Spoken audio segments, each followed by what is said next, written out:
नमस्कार दोस्तों, UPSC civil services परीक्षा के फॉर्म निकल चुके हैं जिसको अप्लाई करने की लास्ट डेट है 5 मार्च 2024 शाम 6 बजे तक 6 PM तक।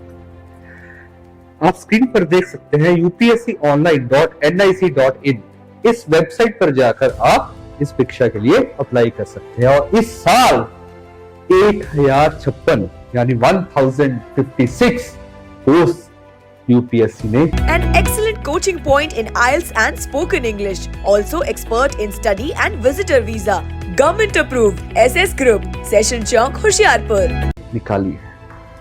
ये परीक्षा सिर्फ एक ही पोस्ट, हमने तो नॉर्मली पता है ना, Indian IAS, Indian administrative service,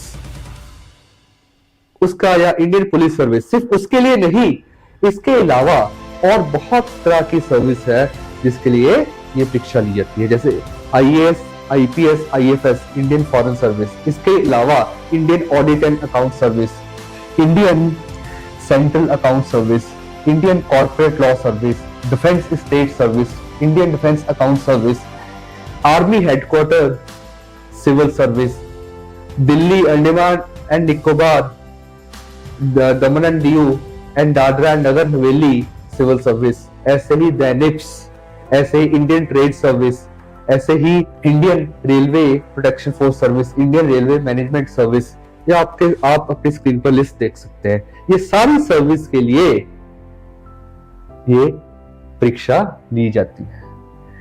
ये परीक्षा 3 चरणों में कंप्लीट होती है। सबसे पहले प्रिलिमिनरी एग्जाम लिया जाता है, उसके बाद मेंस की परीक्षा होती है, प्रिलिमिनरी एग्जाम, जिसमें ऑब्जेक्टिव टाइप क्वेश्चंस आते हैं, MCQs, मल्टीपल चॉइस क्वेश्चन होता है, 4 ऑप्शंस होती है, आपको सही उत्तर OMR शीट पर मार्क करना होगा। इसकी डिटेल में बात हम आने वाले एपिसोड्स में करेंगे। उसके बाद मेंस की परीक्षा होती है जो सब्जेक्टिव होती है, क्वेश्चन होता है, उसका 1.5-2 पेज में आंसर लिखना होता है, सब्जेक्टिव। उसके बाद पर्सनैलिटी टेस्ट, जिसको हम कॉमन भाषा में इंटरव्यू बोलते हैं, वो लिया जाता है। इस बार सिविल सर्विसेज प्रिलिमिनरी एग्जाम जो है वो 26 मई 2024 को है, 26 मई 2024 को। प्रिलिमिनरी में 2 पेपर होते हैं, उसी दिन दोनों पेपर हो जाएंगे। अब बात कर लेते हैं एज की। 21 साल से लेकर 32 साल तक जनरल कैटेगरी के जो विद्यार्थी है, जो एप्लीकेंट है, वो अप्लाई कर सकते हैं 21 ईयर्स टू 32 ईयर्स। एप्लीकेंट्स का जन्म 2 अगस्त 1992 से पहले नहीं हुआ होना चाहिए और 1 अगस्त 2003 से बाद नहीं हुआ होना चाहिए। 2 अगस्त 1992 से पहले नहीं हुआ होना चाहिए और 1 अगस्त 2003 के बाद नहीं हुआ होना चाहिए।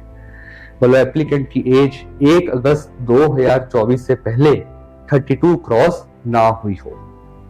ठीक है, अब ये तो थी एज की बात। क्या इस परीक्षा में रिलैक्सेशन भी दी जाती है कुछ कैटेगरीज के लिए? जी हाँ, SC ST के लिए 5 साल की रिलैक्सेशन, OBC के लिए 3 साल की रिलैक्सेशन, जो डिफेंस पर्सनल इंजर्ड हुए हैं, इंजर्ड होने के बाद वो सेवा मुक्त हुए हैं, उनके लिए 3 साल की रिलैक्सेशन। एक्स सर्विसमैन के लिए, कोई शॉर्ट सर्विस में चल जाते हैं या इमरजेंसी कमीशन के ऑफिसर होते हैं, उनके लिए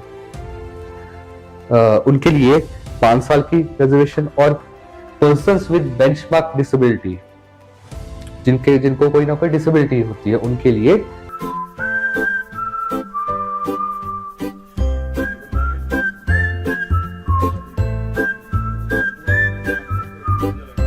10 साल की रिलैक्सेशन इस परीक्षा में दी जाती है। 32 प्लस जो मैंने एजेस की रिलैक्सेशन बताई है वो। अब इस परीक्षा में अपीयर होने के लिए मिनिमम क्वालिफिकेशन क्या है?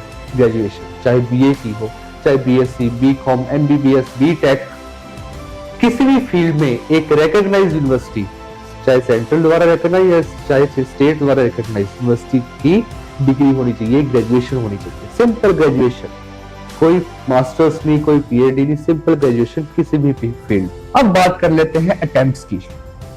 जनरल के लिए 6 अटेम्प्ट, SCs के लिए अनलिमिटेड अटेम्प्ट, OBCs के लिए 9 अटेम्प्ट, SCs STs के लिए अनलिमिटेड अटेम्प्ट्स और पर्सन्स विद बेंचमार्क डिसेबिलिटी के लिए 9 अटेम्प्ट।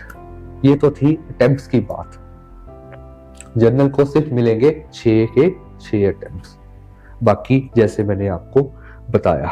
फीस, जनरल के कैंडिडेट्स को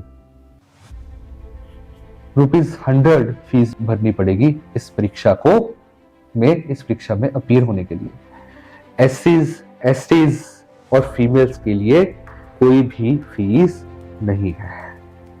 सेंटर्स आप स्क्रीन पर देख सकते हैं, प्रिलिमिनरी और मेंस के दोनों सेंटर। इनमें से आप अपनी मर्जी का कोई भी सेंटर जो चुन सकते हैं। फॉर्म आपके जब फॉर्म भरोगे उसमें पूछा जाएगा आपकी सेंटर की प्रेफरेंस, पर जरूरी नहीं आपको मिले। कमीशन जो है हर एक सेंटर में के लिए पर्टिकुलर नंबर ऑफ स्टूडेंट्स ही अलाउड है। First come first allot basis पर सेंटर दिए जाते हैं। अगर वैकेंसी नहीं है तो कमीशन अपनी तरफ से और सेंटर देगा, बट कमीशन ने चॉइसेस दी है सारे सेंटर की, जो आप अपनी स्क्रीन पर देख सकते हैं। दोस्तों, कैसे तैयारी करनी है, कौन कौन से सब्जेक्ट हैं, हर फेज में कौन कौन से एग्जाम होंगे, इसकी बात हम आने वाले एपिसोड्स में करेंगे। धन्यवाद।